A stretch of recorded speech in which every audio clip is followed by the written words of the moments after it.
우리가 할 말이 많으나 너희가 듣는 것이 둔함으로 설명하기 어려우니라.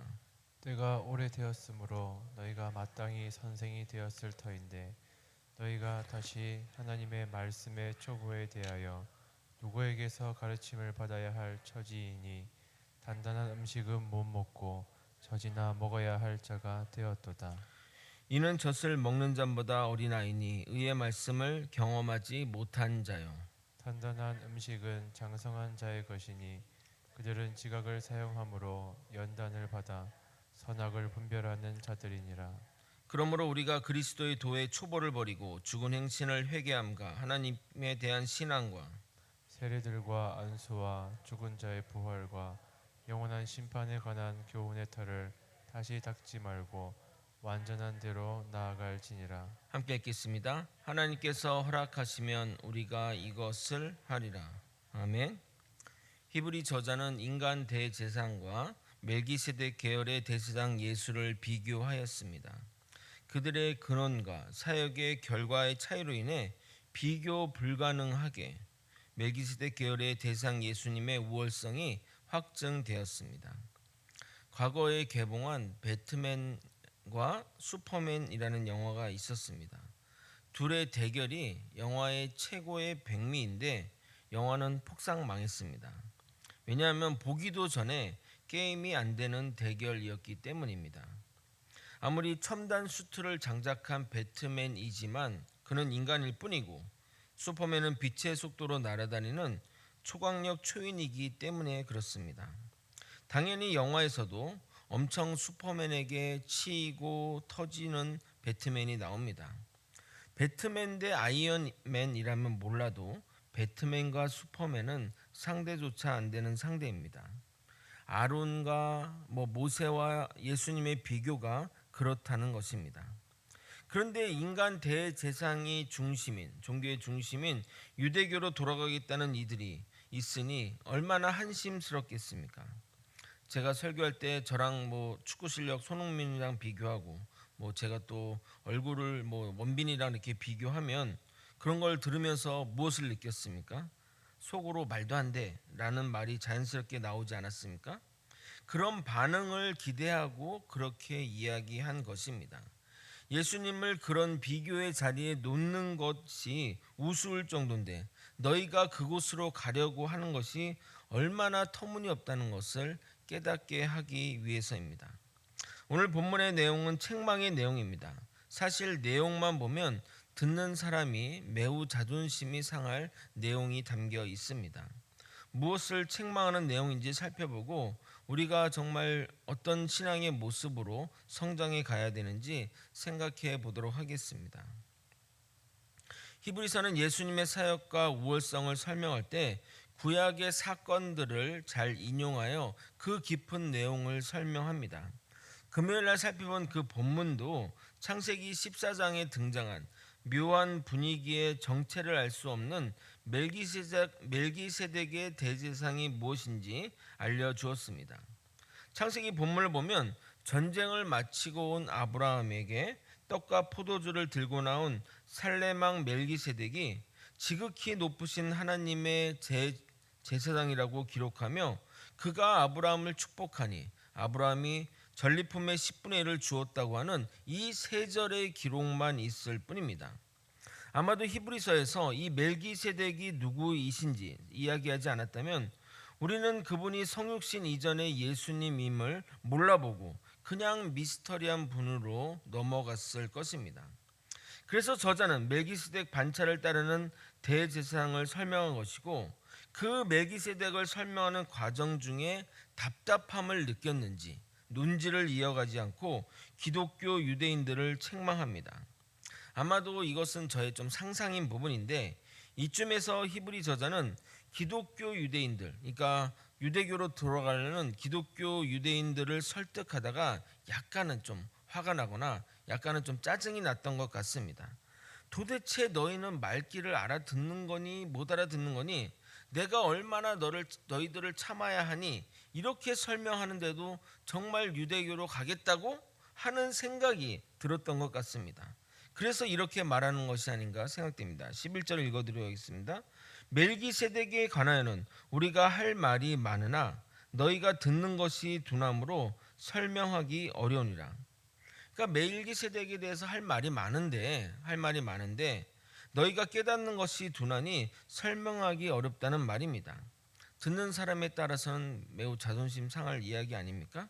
실제 이 7장에서 이 멜기세덱에 대해 자세히 다룹니다. 그러니까 지금 이야기를 이 4장 5장까지 얘기하고 또 6장에서 요 책망의 내용이 나온 다음에 이제 7장으로 넘어가는 그 사이에 있는 거니까 그런 이제 좀 책망의 얘기, 너희들에 대한 좀 이런 불편한 이야기를 하는 거라 생각하는 겁니다. 이어지는 이야기는 더욱더 자존심을 건드는 이야기입니다. 제가 현대식으로 좀 풀어서 설명드리도록 하겠습니다. 사실 여러분이 지금쯤은 선생님이 되어도 한참 되었을 터인데 아직도 하나님 말씀의 기초적인 원리조차 소화하지 못했습니다. 그래서 여러분은 복음의 기초부터 다시 배워야 할 형편에 있습니다. 여러분은 단단한 음식을 먹지 못하고 젖을 먹어야 할 사람입니다. 젖을 먹는 어린아이는 의의 말씀을 경험할 수 없습니다. 여러분, 이게 맞는 말이라도 제가 여러분에게 이렇게 말하면 어떻게 될 것 같습니까? 대부분 시험이 될 겁니다. 그렇죠? 여러분, 도대체 좀 알아듣는 겁니까? 제가 얘기하는 거 알아듣습니까? 도대체 뭐 표정이 그냥 못 알아듣는 표정 아닙니까? 이렇게 얘기하면 화가 나시죠? 예? 그러나 사역자는 여러분의 어떤 신앙 성장을 위해 말해야 할 필요가 있으면 해야 합니다. 말씀을 전할 때 눈치 보기 시작하면 그때부터 복음은 변질되는 것입니다. 물론 말씀을 전함에 있어 지혜롭게 전해야겠지만 우리 교회가 해야 할 말을 전할 수 있는, 사역자들이 전할 수 있는 곳이 되어야 합니다. 만약 그게 안 된다면 여러분에게 유아식만 전할 수밖에 없습니다. 그러면 누가 손해입니까? 여러분이 주일날 예배 가운데 듣는 말씀이 듣기 좋고 재미난 유머나 농담이 대부분이고 듣기 편한 위로와 또 강연에서 들을 법한 동기부여 말씀이나 예수 믿으면 복받고 예수 믿으면 잘 된다고 같은 기복적인 메시지를 전하고 여러분이 그것에 만족해 한다면 여러분은 유아기 신앙에만 머물러 있을 것입니다. 여러분, 정신 차리십시오. 주님의 심판이 있습니다. 회개하시길 바랍니다. 도대체 믿는 사람의 다운 모습이 어디 있습니까? 여러분, 정말 지옥 가고 싶으십니까? 라고 말하면 불편해하고, 목사님 오늘 무슨 기분이 안 좋은 일 있나? 뭔 일 있나? 이렇게 한다면 우리의 영은 점점 죽어갈 것입니다. 마지막 14절이 이렇게 끝이 납니다. 현대인의 성경 버전으로 읽어드리도록 하겠습니다. 그러나 어른이 되면 단단한 음식도 먹게 됩니다. 성인은 지각을 사용하여 계속 훈련함으로써 선과 악을 분별합니다. 성인에게 주는 이 단단한 음식의 원어적 의미는 거칠다는 뜻입니다. 하나님의 말씀은 쉽게 소화되는 말씀이 아니기에 먹기까지 사역자가 제공해 주더라도 나머지는 성도분들이 우리가 씹고 뜯어야 한다는 겁니다. 가끔 어떤 성도분들은 말씀을 바르게 해석해 주는 것을 넘어 적용까지 해주기를 바랍니다. 성도들의 처한 상황도 다르고 말씀의 영역이 어디까지 확장될지 모르는 상황에서 협소하게 이것을 적용하게 되면 말씀의 운동력과 확장성을 제한하는 일이 벌어지게 됩니다. 말씀의 적용은 여러분의 삶에 맞게 해야 할 일입니다. 그래서 본문도 지각을 사용하여 선과 악을 분별하라고 하지 않냐 이 말입니다. 성도들이 말씀의 적용까지 해달라는 것은 생각하기 싫다는 겁니다. 하라는 대로 할 테니 그것만 알려달라고 말하는 겁니다. 과거 어느 목사님이 믿음에 대해 설교할 때 보이지 않는 곳에서 하는 모습이 진짜 모습임을 강조하며, 그러면서 예화를 뭘 얘기했냐면 새벽에 아무도 없는 곳에서 사람도 없고 아무도 없고 경찰도 없는 그런 신호등에서 빨간불이 파란불로 변할 때까지 지킨 이야기를 하셨습니다. 그래서 그 교회 새벽 예배 때 사람이 하나도 없어도 출발하지 않고 신호등을 정말 잘 지켰다고 합니다. 그런데 정작 예배 마치고 교회 주장 나오면서 서로 먼저 가려다가 사고 나고 양보 안에 짜증내고 이중주차했는데 전화 안 받아 서로 얼굴 붉히고 했다고 합니다. 말씀을 제대로 이해했다면 신호등뿐만 아니라 모든 상황에서 주님의 말씀대로 서로 양보하고 서로 배려하는 삶의 모습을 나아가야 했을 것입니다. 그런데 그러니까 그런 그 딱 적용한 그 부분만 그렇게 딱 지키고 나머지는 지키지 않았다는 것이 무엇을 의미하는 겁니까? 그러므로 적용은 말씀을 받는 사람이 상황에 맞게 자신의 어떤 그 삶의 그 근거지에서 적용해야 하는 겁니다. 목회자가 다 소화한 다음에 선악간의 분별까지 다 해서 주는 것이 아니라 여러분에게 거친 말씀이 들어오면 여러분이 소화해서 지각을 사용하여 훈련하여 선악을 스스로 분별하라고 하는 겁니다. 이렇게 히브리서 저자는 기독교 유대인들에게 다양한 방법으로 설득하고 있습니다. 다양한 비교를 통해 설명하고 사역의 내용을 가지고 설명하고 약간 겁을 주기도 하고 이제는 질책합니다. 여러 면에서 우리에게 전하는 메시지가 정확하고 강력함을 느낄 수 있습니다. 저자는 질책 후에 바로 이어서 격려를 합니다.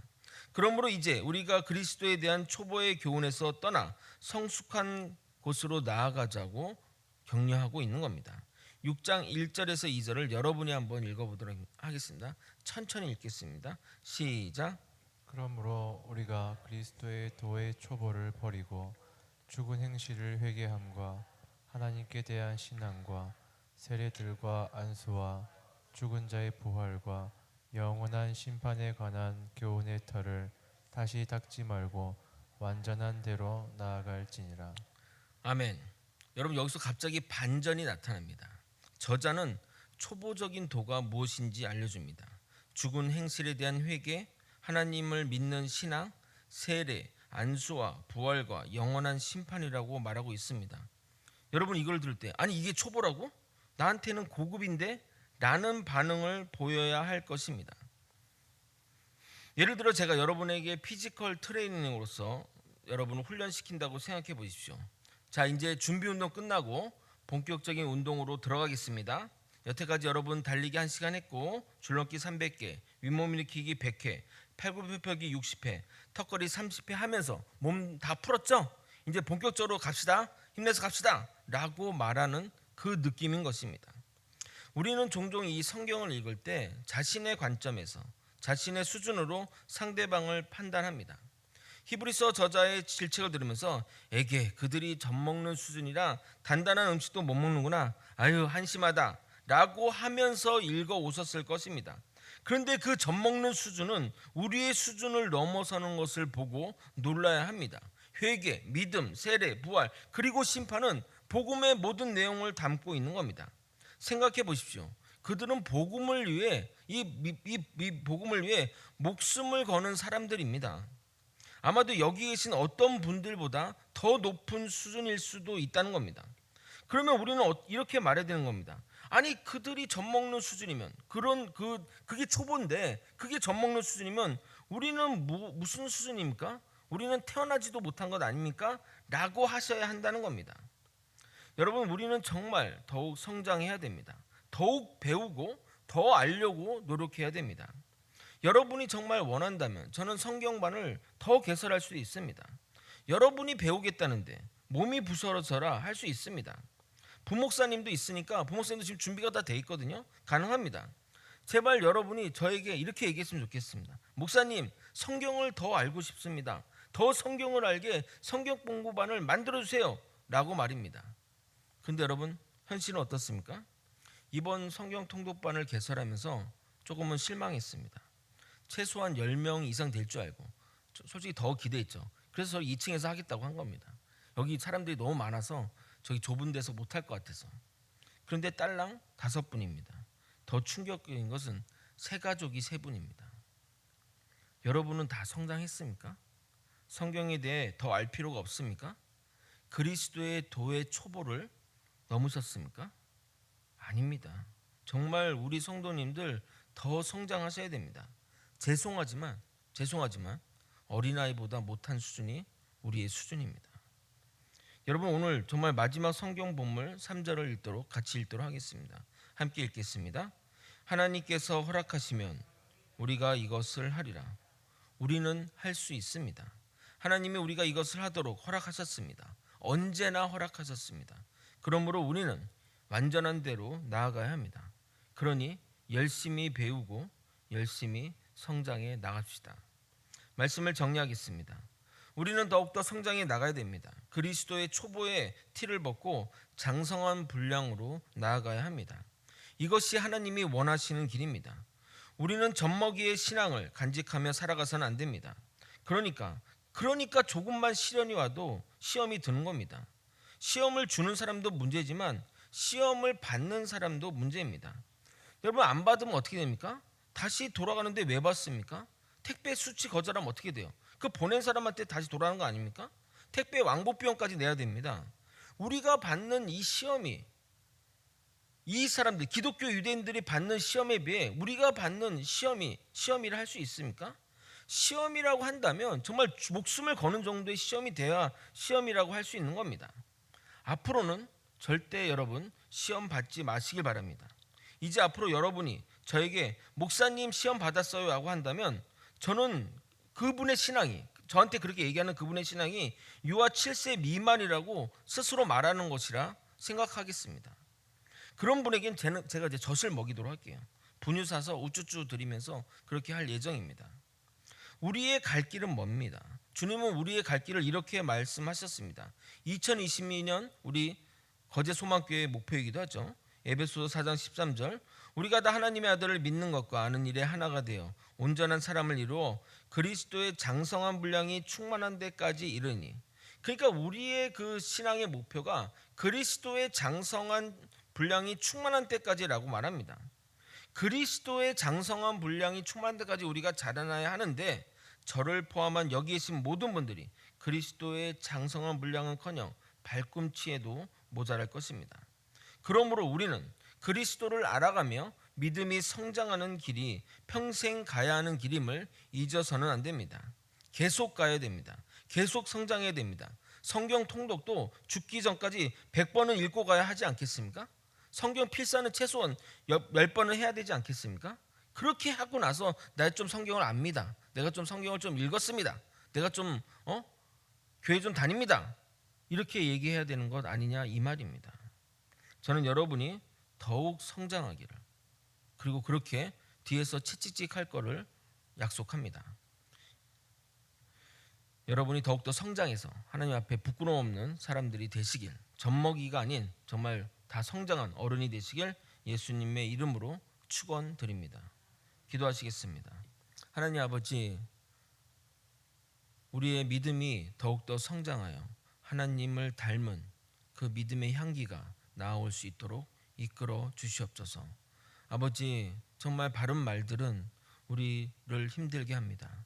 그러나 그것이 우리를 성장시키는 말임을 깨닫게 도와주옵시고, 정말 어떠한 일에도 믿음 생활 가운데도 시험 들지 말고 하나님 말씀 따라 순종하며 나아가는 우리 모두가 되게 하여 주시옵소서. 더욱더 하나님의 말씀으로 우리를 이끌어 주시옵소서. 사랑이 많으신 예수 그리스도 이름 받들어 기도드립나이다. 아멘.